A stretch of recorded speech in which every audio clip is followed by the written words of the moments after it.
Alright, so mga kapwa kong manalayag, manalagbay, manalagbay, ito naman tayo sa ating video, and this would be a movie review of the movie Superman of the year 2025. So, well, I'll give it a score of 8 over 10.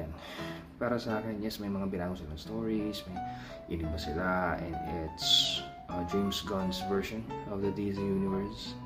And with that given, I like his, gusto ko yung style niya, actually. Yung arrangement ng timeline medyo overwhelming lang at first, pero what? May dapat ba akong pinanood muna bago dito? Pero eventually it worked out, and yung mga scenes na nasa trailer does not invade or hindi siya spoiler, so it's good as well. The action scenes are well choreographed. Well, for me it is well choreographed. I might be wrong, but for me it is well choreographed. Yung mga gamit na transitions is good, and ano ba? The actors, pati yung aso, kasama niya yung aso, are good.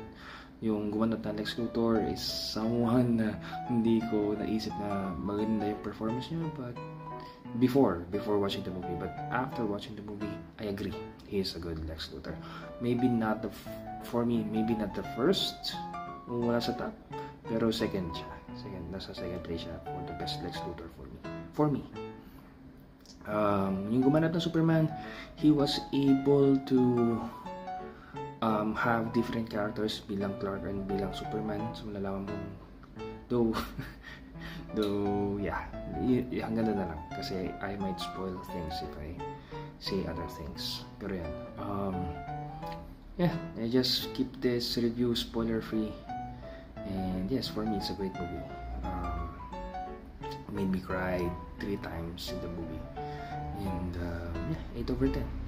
May mga parts lang di ako nagustuhan, like, well, hindi na siya spoiler kasi doon sa trailer na hinila siya ni Krypto gamit yung cape. Napakatibay naman yung cape. Hindi man lang napunit, ang bigat-bigat niya, tapos hinila ng aso, tapos hindi man lang napunit. Tibay. Meron pang isang scene na hindi ko maalala, basta may isang part na also, if I'll go nitpicking, is something na parang, paano?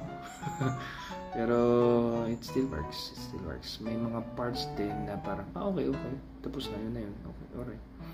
Or even meron din yung mga part na bakit hindi nila nakita yun?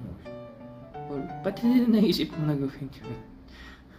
Mga ganun na part. But it's a fresh take kasi mostly pag mga superhero movies, diba, they start with the origin, but this time around it's a fresh take. The arrangement of the timeline is good, and yes, it's really great for me. Though honestly speaking, may mga parts lang na medyo nawiwirduhan ako na parang hindi ata tugma sa karakter ni Superman, but may mga parts din na yes, tugma siya.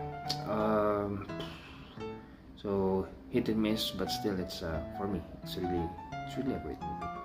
The post-credit and the mid-credit scene for me is not something you need to wait for,